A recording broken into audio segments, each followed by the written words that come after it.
నమస్తే. రాష్ట్రంలోని కొత్తగా పుట్టుకొచ్చినటువంటి ఇంజనీరింగ్ కాలేజీలు అని చెప్పేసి ఈరోజు ప్రధాన పత్రికలో ఒక శీర్షిక రావడం జరిగింది. ఈ కొత్తగా పుట్టుకొచ్చిన కాలేజీలు గతంలో మూతపడ్డ కాలేజీలు మాత్రమే. అవి కొత్తగా రాలేదు.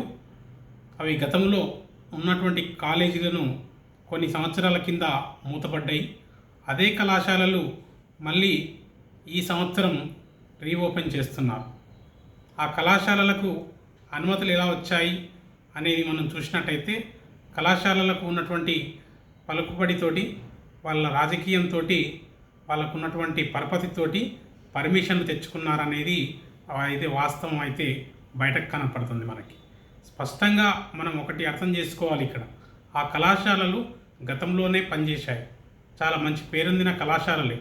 కానీ కొన్ని పరిస్థితుల వల్ల వాళ్ళకి అడ్మిషన్లు కాకపోవడం ద్వారా ఆ కళాశాలలను క్లోజ్ చేయడం జరిగింది. అదే కళాశాలలు మళ్ళీ ఈ సంవత్సరం కూడా తీసుకొచ్చాయి. ఈ సంవత్సరం వచ్చినటువంటి రెండు కళాశాలల పేరు Hindu institute of science and technology ఒకటి, Sagar institute of technology and science ఒకటి. ఈ రెండు కళాశాలలు కొత్తగా రావడం ద్వారా ఇలా సెకండ్ ఫేజ్ కౌన్సిలింగ్లో వాళ్ళు ముందుకు రావడం, మరి ఆ కళాశాలల్లో వసతులు ఏ విధంగా ఉన్నాయి, ప్రాపర్గా ఫ్యాకల్టీ ఉన్నారా లేదా అని చూసినట్టయితే వాళ్ళకి అనుమతులు వచ్చేప్పటికీ సరైనటువంటి ఫ్యాకల్టీ లేదనేది స్పష్టంగా మనకు కనపడుతుంది. క్యాడర్ రేషియో ప్రకారంగా ఫ్యాకల్టీ ఉండాలి, స్టూడెంటు విద్యార్థి మరియు అధ్యాపక నిష్పత్తి సరిగా ఉండాలి, తర్వాత ల్యాబ్ ఫెసిలిటీస్ సరిగా ఉండాల్సినటువంటి పరిస్థితి.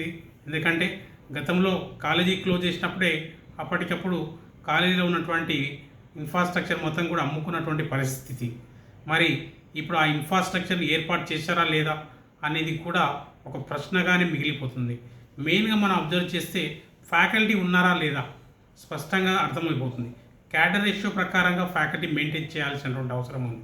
దాన్ని మెయింటైన్ చేస్తున్నారా లేదా పరిశీలన చేయాలి. ఎందుకంటే వాళ్ళు హిందూ కాలేజీ వాళ్ళైతే ఈరోజు ప్రత్యేకంగా ఫ్యాకల్టీ రిక్వైర్మెంట్ అని చెప్పేసి యాడ్ ఇవ్వడం జరిగింది. మరి ఫ్యాకల్టీ రిక్వైర్మెంట్ యాడ్ ఇచ్చారు, అక్కడ కౌన్సిలింగ్లో కాలేజీని పెట్టారు. రెండు చూస్తే మనకి అర్థమవుతుంది కాలేజీలో ఫ్యాకల్టీ లేరని చెప్పేసి. మరి రిక్రూట్మెంట్ ఇప్పుడు జరుగుతుంది అంటే ముందు రిక్రూట్మెంట్ లేకుండానే, అంటే ఫ్యాకల్టీ లేకుండానే అనుమతులు వచ్చాయా కళాశాలకి, ఏ విధంగా చూసి ఇచ్చారు అనుమతులు అనేది ఒక ప్రశ్న అయితే లేవనెత్తుతుంది.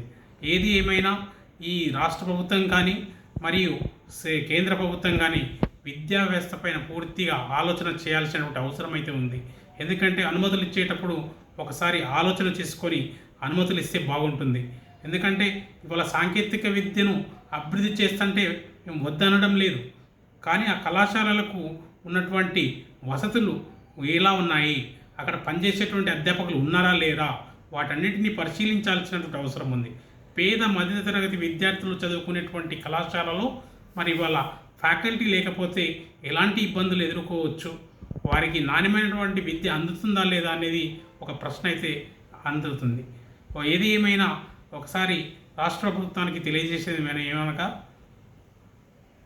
రాష్ట్రంలో ఉన్నటువంటి సాంకేతిక కళాశాలలకు రాత్రికి రాత్రి అనుమతులు కాకుండా వాటిని ఒక ప్రాసెస్ ప్రకారంగా ఇన్స్పెక్షన్ చేసి అందులో ఉన్నటువంటి వసతులు ఏ విధంగా ఉన్నాయి, ల్యాబ్ ఫ్యాకల్టీ ఇవన్నిటిని పరిశీలించిన తర్వాతనే వాటికి అనుమతులు ఇవ్వాలని చెప్పేసి తెలియజేస్తూ ఉన్నాం.